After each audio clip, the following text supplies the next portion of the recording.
L'exaltation par Paul de la virginité semble indiquer que dans ce monde en mouvement, dans ce peuple d'Israël qui cherchait des voies nouvelles, cet idéal commençait à se répandre.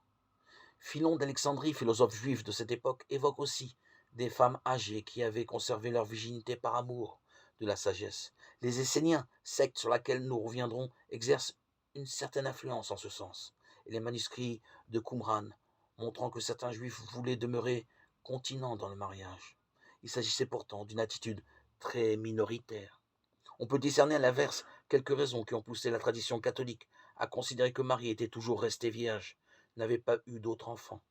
Quelques-unes sont d'ordre pratique. Il fallait sans doute éviter que la famille de Jésus, après sa mort, prétende diriger l'Église naissante, affiche en quelque sorte des prétentions dynastiques. Certains passages des Actes des Apôtres font soupçonner que cette tentation exista. Mais l'essentiel est ailleurs. Bien des religions entendent faire échapper leur fondateur ou leur héroïne aux conditions communes de l'humanité. Le christianisme est, certes, à l'inverse de la plupart, une religion de l'incarnation. Il affirme avec force depuis l'origine que Jésus est vrai Dieu et vrai homme.